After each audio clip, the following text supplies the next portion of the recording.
बनाने के हैं। संस्कार कहते हैं संस्कारा गुणांतराधानम उच्यते, बच्चों में गुणों का आधान करना और दोषों को निकाल देना, उसको कहते हैं संस्कार। जैसे आप अपने घरों को लीप पोत के सुंदर बना देते हो, जैसे भोजन में छौंक तड़का दे करके सुंदर स्वादिष्ट बना देते हो, एक तो वैसे ही भोजन बना दो और एक बढ़िया छौंक वौंक तड़का वड़का दे के बनाओ, अंतर आता है कि नहीं? ऐसे ही मानव को अच्छा बनाने के भी छौंक तड़का दिए जाए, वह संस्कार विधि। तो उसमें क्या है, जात कर्म के समय जैसे ही बच्चा पैदा हो, आप माताएं बहनें ध्यान दें, उसके नाल को नीचे से बांधा करो पहले रेशम के धागे से, क्योंकि नाल से ही उसको पोषण जा रहा था। अभी वो मुंह खुला हुआ है, ठूंडी का मुंह बंद नहीं हुआ है, और उसमें जो गंदा पानी में जो बच्चा आता है और वो उसमें चला गया या काटने पर उसमें ब्लड आदि चला गया, तो जीवन भर के लिए पेट का रोगी हो जाएगा। पहले उसको बांधो, उसका द्वार अभी बंद नहीं हुआ है, फिर ऊपर से काटो, ऐसा ऋषि ने लिखा है, ये वैज्ञानिक तरीका है। उसके बाद मुलायम वस्त्र से उसे पोंछो, गुनगुने पानी से नहलाओ, नवीन वस्त्र पहनाओ और पिता की गोद में दो, और पिता सोने की सलाखा लेके शहद में डुबो के उसकी जिह्वा पर ओम शब्द लिखे और कान पर मूरत के कहे तुम वेदोषी, फिर 9 मंत्र दाएं कान में 9 मंत्र बाएं कान में बोले। आप आश्चर्य करोगे, अभी 20-25 मिनट बच्चे को आने में हुई है दुनिया में, आप तो कहीं कुछ जानता नहीं है, लेकिन पिता क्या कह रहा है, ओम, तेरे जीवन का उद्देश्य है ओम को जानना।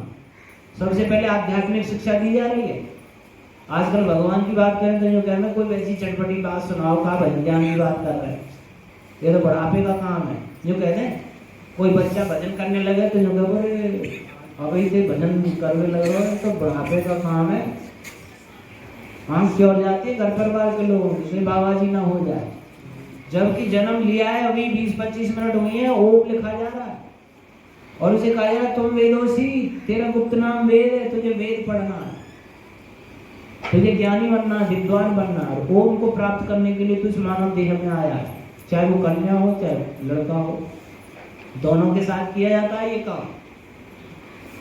और फिर पिता अपनी जिम्मेवारी भी स्वीकार कर रहा है कि मैं तुझे आध्यात्मिक शिक्षा दूंगा, आत्मा परमात्मा का ज्ञान दूंगा तुझे, और वेद का ज्ञान दूंगा और दिलाऊंगा। कौन माता पिता कर रहे हैं बताओ? कोई आध्यात्मिक विद्या देता है? केवल ABCD सिखाते हैं, सबसे पहले टाई बेल्ट बांध देते हैं और बाकी दिमाग में ख्वाब भरते हैं, तुझे इंग्लैंड जाना है, तुझे अमेरिका जाना है, तुझे डॉक्टर बनना है, तुझे इंजीनियर बनना है, तुझे जज बनना है, तुझे इतना पैसा कमाना है, तुझे ऐसी मकान में रहना है, ऐसी गाड़ी में रहनी है। ऐसे ख्वाब भरेंगे कि वाकई दिमाग में जीवन का उद्देश्य केवल धन कमाना रह जाता, आध्यात्म शून्य हो जाता। धर्मात्मा कहाँ से बनेगा बताओ? कहाँ से तुम्हें सुख देगा? और यहाँ से पढ़ पढ़ा के इंग्लैंड अमेरिका वहाँ चले जाते हैं। मैंने कितने शहरों में देखे जो अकेले बुढ़ा बुढ़िया भोजन बना बना के खा रहे जीवन का, और मर भी जाए तो विदेश से आते नहीं बच्चे अग्निदाह करने के लिए। वो कहते हमारे पास टाइम नहीं, हम कैसे आए, ड्यूटी तो नहीं है हमारी, पैसा भेज देते हैं, नौकर लगा लो, ये कर लो, स्वयं हाथ पैर नहीं दबाएंगे, नमस्ते करने नहीं जाएंगे। क्या फायदा किया तुमने इस पढ़ाई से? विदेश में जाके विलासी हो जाते हैं। धर्म की शिक्षा तो यही देश देता है, और देश कौन से देते हैं बताओ? धर्मात्मा बनाने की यही देश देता है। ईश्वर भक्त बनाएंगे, माँ बाप के भक्त बनाएंगे, राष्ट्रभक्ति सिखाएंगे।